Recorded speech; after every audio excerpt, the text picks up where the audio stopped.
যেমন নরম তুলতুলে স্পঞ্জের মতো সেই রকম দারুণ সুস্বাদু খেতে আর তৈরি করে নেওয়া যায় খুবই সহজে। এইভাবে একবার বানিয়ে খাওয়ার পর একটা কথাই বলবে, আগে কেন এইভাবে বানাইনি, এতটা সুস্বাদু খেতে। তো আজকে আমি কলা দিয়ে এই রেসিপিটা তৈরি করব। তার জন্য লাগবে কলা। এখানে পাকা কলাই নিয়েছি, খোসাটাকে পরিষ্কার করে নেব। তারপর এটা ছোট ছোট টুকরো করে কেটে নেব। তো আমি একদম ছোট ছোট পিস করে কেটে নিচ্ছি। এখানে আমার প্রয়োজন বুঝে আমি 3টি পাকা কলা নিয়েছি। তোমরা তোমাদের পছন্দ মতো কম বেশি করে নিতে পারো। একটি ডিম অ্যাড করে দিতে হবে, তারপর কাঁটা চামচ দিয়ে এইভাবে ম্যাশ করে নিতে হবে। কলার যদি ছোট ছোট টুকরো থেকে যায় তাতে কোনো সমস্যা হবে না, কিন্তু চেষ্টা করবে একটু ভালো করে মিশিয়ে নেওয়ার। তো খুব ভালো করে মিশিয়ে নেওয়ার পর একটু সময় নিয়ে আমি ফেটিয়েও নিয়েছি। দেখো একদম ফেনা ফেনা হয়ে গেছে। এবার এর মধ্যে অ্যাড করে দিচ্ছি 50 গ্রাম মতো চিনি। চিনির পরিমাণটা যে যেমন মিষ্টি খেতে পছন্দ করো সেই হিসাবে অ্যাড করবে। চাইলে তোমরা এখানে গুঁড়ো অ্যাড করতে পারো। ভালো করে মিশিয়ে নিয়েছি, মানে চিনিটা গলিয়ে নিয়েছি। তারপর অ্যাড করেছি 1 বাটি আটা, আর তার সঙ্গে অ্যাড করেছি হাফ বাটি সুজি, আর অ্যাড করে দিয়েছি 1 বাটি কোরানো নারকেল, আর অ্যাড করে দিয়েছি 2 চামচ মতো গুঁড়ো দুধ। এখানে নারকেল আর গুঁড়ো দুধটা অবশ্যই অ্যাড করবে, তাহলে খুবই টেস্টি হবে খেতে। তো ভালো করে এবার মিশিয়ে নিতে হবে। একটু সময় নিয়ে ভালো করে আমি মিশিয়ে নিয়েছি। দেখো এটা অনেক বেশি ঘন হয়ে গেছে। তো এইভাবেই মেশাতে হবে, আর একটু ফেটিয়ে ফেটিয়ে মেশাবে, তাহলে একদম পারফেক্ট হবে এই মিশ্রণটা। এবার অ্যাড করতে হবে কাজু আর কিশমিশ। আমি ভালো করে ধুয়ে তারপর অ্যাড করেছি।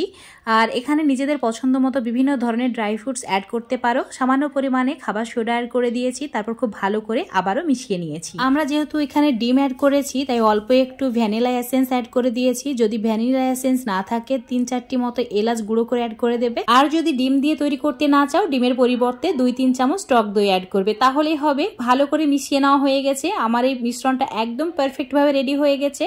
তো আমি এবার চুলোর মধ্যে তেল গরম করতে দিয়েছিলাম। তেলটা গরম হয়েছে কি না একটু মিশ্রণ অ্যাড করে দেখে নিলাম। একদম ভালোভাবে গরম হয়েছে। চুলোর আঁচ মিডিয়ামে রেখে এইভাবে লম্বা লম্বা করে আমি মিশ্রণটা অ্যাড করছি। এতে বড়াগুলো দেখতে খুবই লোভনীয় লাগবে। তো সব বড়াগুলো আমার অ্যাড করা হয়ে গেলে চুলোর আঁচটা মিডিয়াম টু লো করে দিয়ে, মানে একটু সময় নিয়ে ভেজে নেব। তোমরা কলার বড়া তো অনেক খেয়েছো। আমি যেভাবে তৈরি করেছি হুবহু ফলো করে একবার তৈরি করে খেয়ে দেখবে। যে পদ্ধতিতে তোমরা কলার বড়া তৈরি করতে সেইভাবে না করে এভাবেই করে খাবে, আর এত দুর্দান্ত স্বাদের হয় যে কলা দেখলেই এই রেসিপিটা বানিয়ে খেতে ইচ্ছা করবে। তো বন্ধুরা অবশ্যই বাড়িতে হুবহু ফলো করে একবার তৈরি করে খেয়ে দেখবে।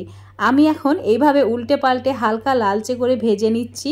দেখো একটু সময় নিয়েই ভাজতে হবে, তবে ভেতর থেকে একদম ভালোভাবে কুক হয়ে যাবে। এটা কিন্তু যত ভালোভাবে ভাজা হবে তত বেশি ফুলে উঠবে।